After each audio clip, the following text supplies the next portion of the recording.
నీలాగే అందరూ కూడా రాజకీయాల్లో వచ్చి ఉంటారు. ఏం మాట్లాడుతున్నాం?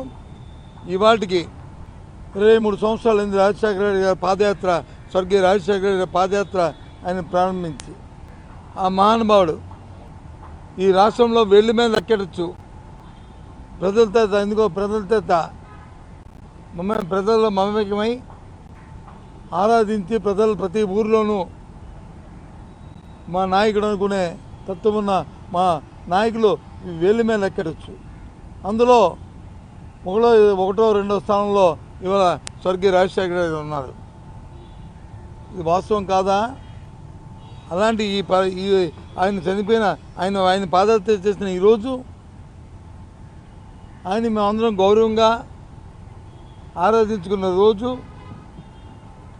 ఆయన వల్ల మళ్ళీ రాష్ట్ర రాజకీయాల్లో మరుగున పడిపోతున్న కాంగ్రెస్ పార్టీ మళ్ళీ ఆ రోజు బట్టకట్టి ఆయన నాయకత్వం రాష్ట్రంలో వచ్చిన పరిస్థితిని మేము అందరం మర్చిపోవాలనుకుంటున్నావా? ఆయనతో మాకున్న సన్నిహితం సంబంధం ఏం మాట్లాడుతున్నాం? ఇందాక ఆయన తాలూకా మరణం వెనక జగన్మోహన్ రెడ్డి గారు ఉన్నారు. ఆ విషయం వచ్చి నేనే ప్రత్యక్షంగా బొత్స సత్యబాబు గారే నాకు చెప్పారని చెప్పి అని పనికిమాల రాదు. ఏంటిది? రెండు పేపర్లు నీ చేతిలో ఉన్నాయని, మీ చేతిలో ఉన్నాయని, 3 ఛానల్స్ మీ చేతుల్లో ఉన్నాయని ఇష్టారాజ్యంగా ఈ రకమైన అహంకారపూరితమైన కోతల్ని మీ అధికారం ఉంచుకోవడం కోసం, మీ ఉనికి కాపాడుకోవడం కోసం పార్టీల్లో ఇచ్చిన ఉద్యోగానికి వచ్చి న్యాయం చేయక ఆ రైతుల్లో వచ్చి రోడ్డుని పడేసి ఏ పంటకు కూడా గిట్టుబాటు ధర లేక అల్లాడుతుంటే ఓ పక్క వచ్చి రైతులు ఆత్మహత్యలు చేసుకుని ఉంటే నేను అనుకున్నాను, అచ్చెన్నాయుడు ఏదో పొడవుగా ఉన్నాడు, ఆయన కొద్దిగా తెగితే మా మోకాల్లోకి వచ్చి ఆయన తాలూకు ఆలోచన నందికి వింద అవుతుంది. మోకాల్లోకి ఇప్పుడు అధికారులకు వచ్చినకుంది ఇవాళ మాటలు చూస్తుంటే. కాచా రాజకీయాల కోసం దిగజాడు మాటలు, దిగజాడు వ్యవహారాలు ఆపండి. ఆ రోజంట జగన్మోహన్ రెడ్డి గారు ఎక్కడికో విదేశాల్లోకి వెళ్ళారా? పై రాష్ట్రాల్లో ఉన్నారా? ఏం మాట్లాడుతాం? చనిపోయిన రోజునాడే నేనే ప్రత్యక్ష సాక్షిని పావురాలకోట వెళ్ళాను.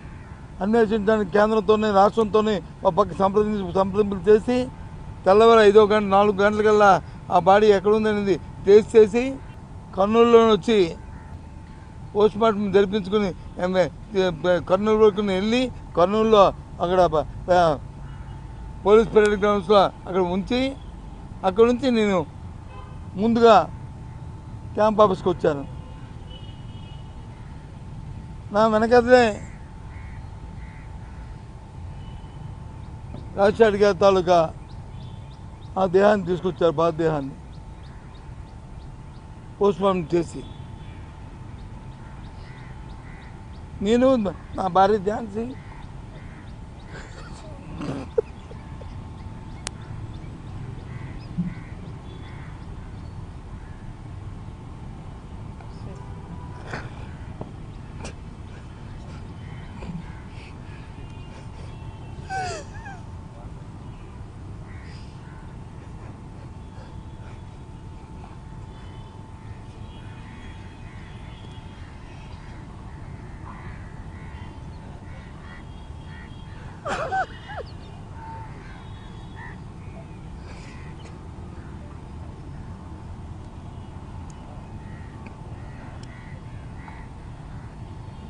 అందుకని ఇప్పుడు ఆయన పేరు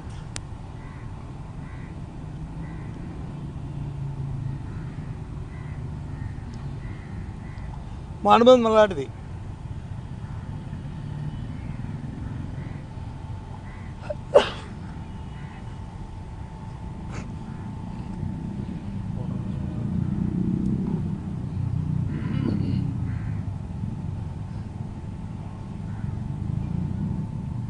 రాజకీయాల కోసం బతకట్లే, రాజకీయాల కోసం దిగజాడు, రాజకీయాలు చేయట్లే, రాజకీయాల కోసం ఉన్న మాటలు మాట్లాడి లేని మాటలు తెచ్చుకోవట్లే. ఈ రాష్ట్ర చరిత్రలో ఎన్నో విషయాలు ఉన్నాయి ఈ గుండెల్లో. నీ సంగతులు కానీ, మీ పార్టీ సంగతులు కానీ, మీ నాయకుల సంగతులు కానీ అలాగే ఉన్నాయని అలాంటి నేనేదో ప్రశ్న పెట్టి దాన్ని ఖండించడానికి రాలే. రాజశేఖర రెడ్డి గురించి మాట్లాడని చెప్పి వచ్చాను ఇక్కడికి.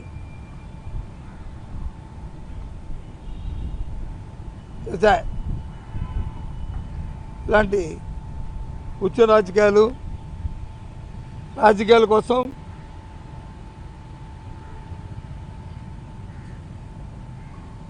పదవుల కోసం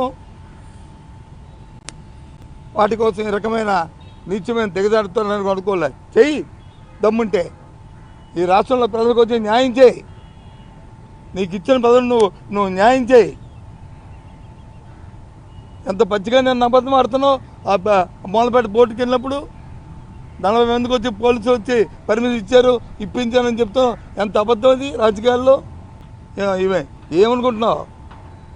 గౌరవాన్ని ఇచ్చి గౌరవాన్ని పుచ్చుకోవాల్సిన రాజకీయాల్లో మంచిది. అంతేగాని రాజకీయాల కోసం రాజకీయ పదవుల కోసం లేనిపోయిన దిగజారుడమైన మాటలు మాట్లాడుతూ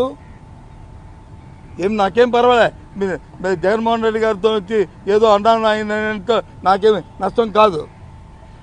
కానీ రాజశేఖర రెడ్డి గారితో అవసరాన్ని తీసుకొచ్చి నువ్వు పెట్టావు కాబట్టి ఇవాళ ఇది మాట్లాడుతున్నా. ఆ రోజు ఆయన పోతే నేను ఝాన్సీ వెళ్ళి ఆయన్ని జగన్మోహన్ రెడ్డి గారిని 2 చేతులు కుడిమొక్కలు ఎడమొక్కలు ఉండి తీసుకొచ్చి అక్కడికి తీసుకొచ్చాం. కావలిస్తే చూసుకోండి క్లిప్పింగ్లు మీ దగ్గర. ఆయన ఊర్లో లేరా అప్పుడు? ఆయన మా ఇద్దరం తీసుకెళ్ళదా క్యాంప్ ఆఫీస్లో ఇంటి దగ్గర నుంచి అక్కడికి? ఇది వాస్తవం కాదా? ఏంటి మాటలు? రాజకీయాల కోసం ఏదో మాట్లాడు. మీకు మామగారిని ఇష్టం లేకపోతే ఇష్టం వచ్చని మాట్లాడు. లేదా అమరావతి నీకు ఇష్టమైతే మాట్లాడు. ఆవిడ అంది కదా, ఎవరు రేణుకా చౌదరి, ఇది అమరావతి కాదు కమరావతి అంది కదా అను. చంద్రబాబు నాయుడు నీకు ఇష్టమైతే కమరావతిను, నీకు ఇష్టమైతే వచ్చిన నువ్వు తందాంతాన్ని బ్యాండ్ కొట్టుకో. ఆ కమరావతి కావాలి అక్కడంటే. అంతేగాని ఇదే దిగజారిపోయి ఈ మాటల చదివి రాజశేఖర రెడ్డి గురించి ఈ మాటల. ఆ రోజు రిలయన్స్ తీసుకున్నాడు మా వంశీచంద్ర రెడ్డి. ఆ రోజు యుద్ధకాన్ని ప్రెసిడెంట్గా ఉండే ఆయన కదా తొలకాంశంతో ఈ సోషల్ మీడియాలో వచ్చినాయి ఇవి చూసి అది చేస్తే కాదని చెప్పి దెబ్బలు ఆపించింది మేమే కదా. ఆ రోజు మేమే కదా. కాదా? వాస్తవం కాదా? ఏంటి మాట్లాడు? నీకు ఇష్టమైతే జగన్మోహన్ రెడ్డి గురించి మాట్లాడు. రాజకీయంతో పోరాటం తీస్తే. అంతేగాని చనిపోయిన మహానుభావుని రాజశేఖర గారిని తీసుకొస్తావు మళ్ళీ వీధుల్లోకి. ఎందుకు ఆయన తీసుకొస్తావు? ఏం చంద్రబాబు నాయుడు ఇదేనా చాలుగా బుద్ధి? నీ నీచమైన ఆలోచన, నీచ సంస్కృతి, ఇదే కార్యక్రమం. రాష్ట్ర రాజకీయాలు ఎలా తయారయ్యామంటే సభ్యత, సంస్కారం, ఒక సంస్కృతి ఏమీ లేవు. దానికోసం ఆ రాజకీయాల కోసం ఆ పదవుల కోసం ఎంత మాటైనా మాట్లాడతారు, ఎంత రాత్రైనా రాస్తారు,